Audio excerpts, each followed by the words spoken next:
नमस्कार। आज हम एक ऐसे विषय पर बात करने जा रहे हैं जो हम सबकी जिंदगी से जुड़ा हुआ है, मानसिक स्वास्थ्य और कल्याण। हमारे सामने लायन संगठन की एक घोषणा है जिसमें वो इस मुद्दे से निपटने के लिए एक खास हफ्ते भर चलने वाली पहल का ऐलान कर रहे हैं। तो आज इस चर्चा का मकसद सिर्फ ये जानना नहीं है कि वो क्या कर रहे हैं, बल्कि ये समझना है कि इस पहल के पीछे की सोच क्या है, इसके मायने क्या हैं और क्या ये वाकई कोई बदलाव ला सकती है। ये घोषणा है मानसिक स्वास्थ्य और कल्याण के लिए लायन सेवा सप्ताह के बारे में।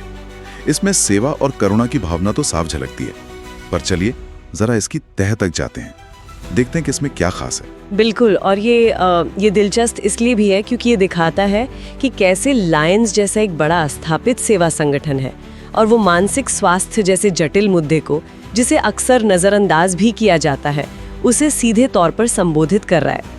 ये सिर्फ एक इवेंट का ऐलान नहीं लगता मुझे, शायद ये बदलते हुए समय का भी एक संकेत है। सही कहा। शुरुआत करते हैं कि ये घोषणा मानसिक स्वास्थ्य को देखती कैसे है। इसमें कहा गया है कि ये सिर्फ बीमारी का न होना नहीं है, बल्कि मन की शक्ति, हृदय की शांति और सम्मान के साथ जीवन जीने की आशा है। ये परिभाषा काफी व्यापक और सकारात्मक लगती है, मतलब सिर्फ लक्षणों पर केंद्रित नहीं है। हाँ, और यही इसकी खूबी है। ये पारंपरिक मेडिकल या क्लिनिकल परिभाषा से बहुत आगे जाती है। मन की शक्ति, हृदय की शांति, सम्मान के साथ जीने की आशा, ये शब्द इसे एक मानवीय आयाम देते हैं, सिर्फ एक स्वास्थ्य समस्या के तौर पर नहीं देखते। और यहाँ दिलचस्प बात यह है कि ये घोषणा इस सकारात्मक परिभाषा को फौरन उस गंभीर हकीकत से जोड़ती है कि लाखों लोग डर और कलंक की वजह से चुपचाप तकलीफ सह रहे हैं। तो ये परिभाषा सिर्फ एक आदर्श नहीं बता रही, बल्कि उस चुप्पी को तोड़ने की जरूरत पर भी जोर दे रही है जिसके साये में बहुत लोग जी रहे हैं। ये समझना जरूरी है कि बात सिर्फ ठीक होने की नहीं है, बल्कि पूरी तरह से अच्छा महसूस करने और उम्मीद रखने की है। और इसी चुप्पी को तोड़ने और उम्मीद जगाने के लिए लायंस 4 से 12 अक्टूबर तक एक मानसिक स्वास्थ्य और कल्याण सेवा सप्ताह आयोजित कर रहे हैं। इनका मुख्य संदेश है चुप्पी तोड़ें और करुणा की आवाज बने। एक पूरा हफ्ता इस काम के लिए समर्पित करना, इसके पीछे क्या सोच हो सकती है? क्या एक हफ्ता काफी होता है ऐसे मुद्दों के लिए? देखिए, एक समर्पित सप्ताह का आयोजन अपने आप में एक रणनीति है। ये एक मौका होता है सारे प्रयासों को, संसाधनों को और ध्यान को एक जगह केंद्रित करने का। इससे एक माहौल बनता है, एक तरह की बातचीत शुरू होती है समाज में। जैसे कोई त्योहार होता है तो सब उस पर ध्यान देते हैं ना, उसी तरह ये सप्ताह मानसिक स्वास्थ्य को सबके ध्यान में लाने का एक जरिया है। ये समुदायों को एक साथ आने, इस मुद्दे पर खुलकर बात करने और कुछ ठोस कदम उठाने के लिए प्रेरित करने का एक मंच बन सकता है। हाँ, जाहिर है एक हफ्ता समस्या को जड़ से खत्म नहीं कर सकता, लेकिन ये एक शक्तिशाली शुरुआत या एक महत्वपूर्ण पड़ाव जरूर हो सकता है, खासकर जागरूकता बढ़ाने और लोगों को जोड़ने के लिए। सही। और इस हफ्ते के लिए उनकी योजनाएं भी काफी फैली भी लगती हैं। घोषणा में जागरूकता रैलियों का जिक्र है, कल्याण शिविरों का जिक्र है, फिर युवाओं के लिए मार्गदर्शन है, कर्मचारियों के लिए वर्क लाइफ बैलेंस पर सत्र हैं, महिलाओं और परिवारों की देखभाल की बात है, बुजुर्गों के लिए आराम के कार्यक्रम और फिर पूरे समुदाय के लिए प्रेरणा। मतलब हर किसी के लिए कुछ न कुछ सोचा गया है। हाँ, और ये अलग अलग समूहों पर ध्यान देना बहुत महत्वपूर्ण है, जैसे युवा, कर्मचारी, महिलाएं, बुजुर्ग, क्योंकि मानसिक स्वास्थ्य की जो चुनौतियां हैं और जो जरूरतें हैं वो सबके लिए एक जैसी नहीं होती। जैसे एक छात्र का तनाव अलग होता है, एक नौकरी करने वाले इंसान की चिंता अलग होती है, घर संभालने वाली महिला के दबाव अलग होते हैं, या एक अकेले रहने वाले बुजुर्ग की उदासी, ये सब अलग अलग हैं।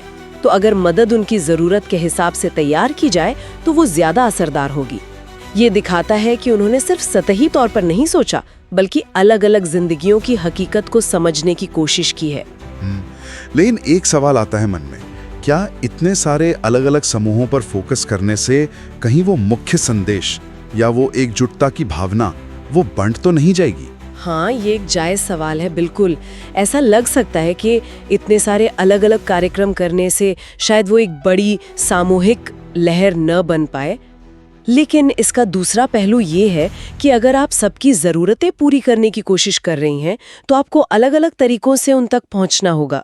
शायद इसका संतुलन बनाना ही असली चुनौती है, कि विशेष समूहों के लिए लक्षित कार्यक्रम भी हो और साथ ही एक ओवरआर्चिंग मतलब सबको जोड़ने वाला संदेश और कार्यक्रम भी हो जो पूरी कम्युनिटी को एक साथ लाए।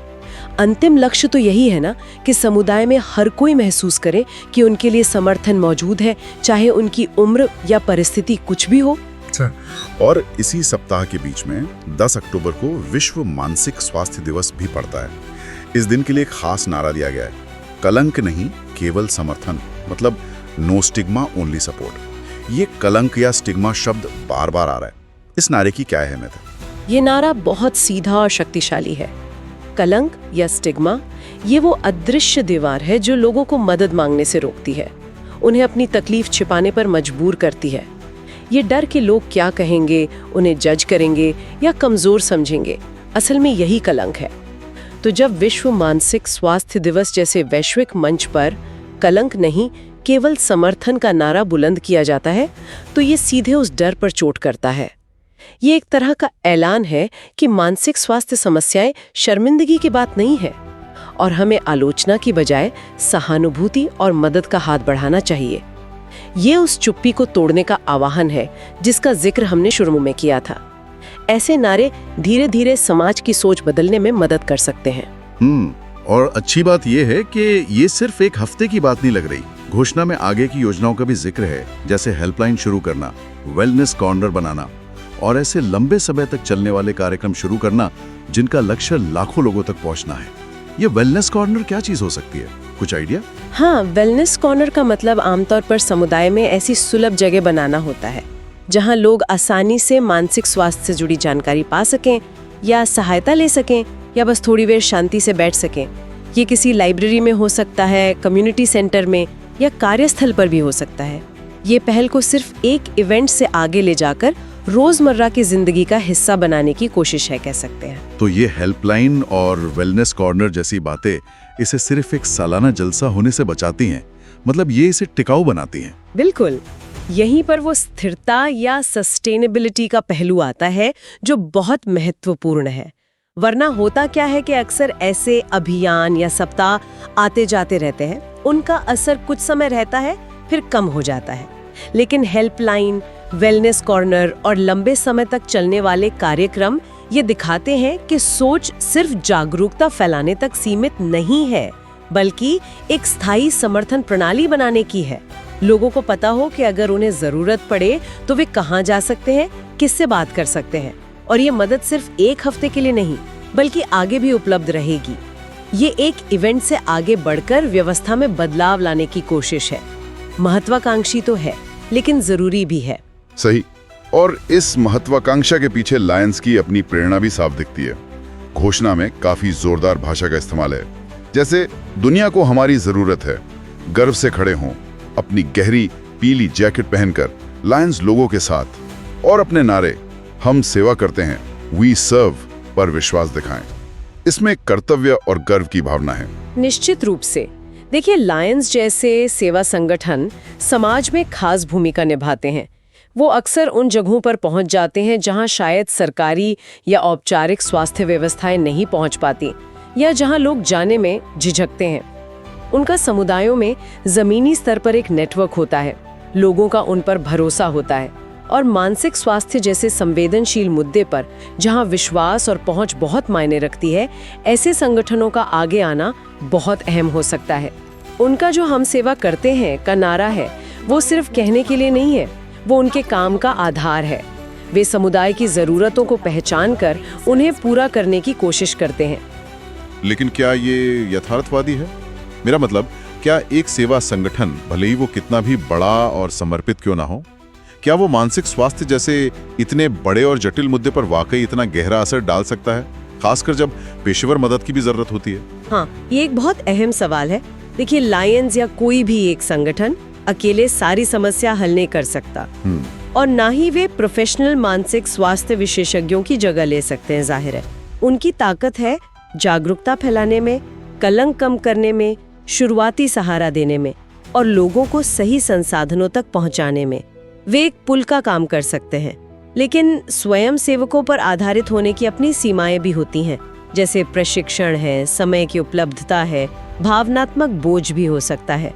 तो सफलता इस बात पर निर्भर करेगी कि वे कितने प्रभावी ढंग से प्रोफेशनल्स और अन्य सामुदायिक संसाधनों के साथ साझेदारी करते हैं।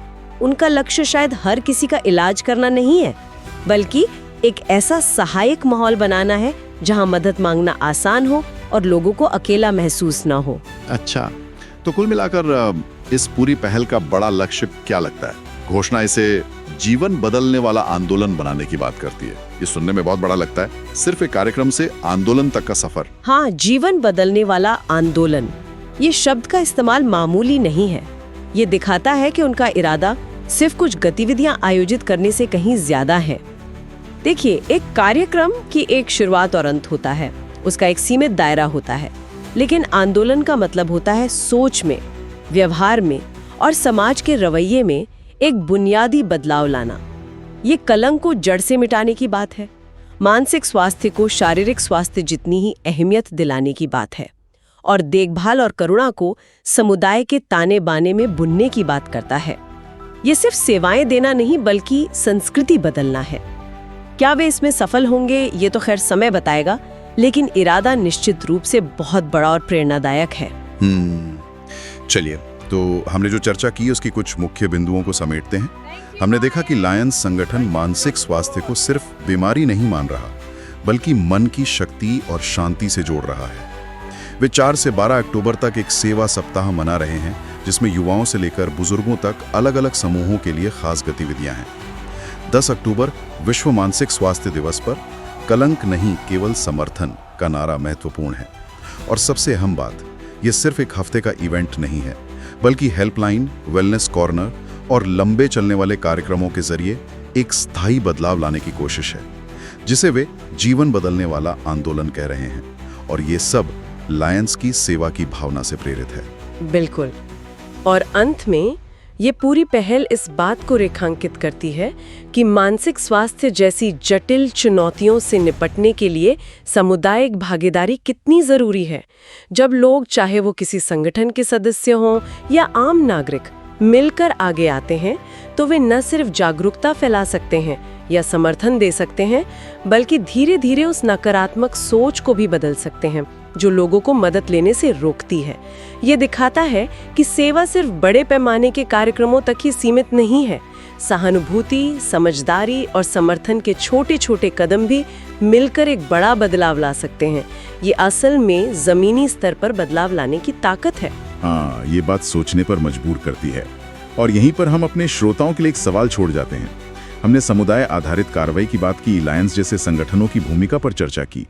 जरा सोचिए, हमारे अपने रोजमर्रा के जीवन में व्यक्तिगत स्तर पर किसी के मानसिक स्वास्थ्य और कल्याण का समर्थन करने में सेवा का असली मतलब क्या हो सकता है? इसके बारे में सोचिएगा जरूर।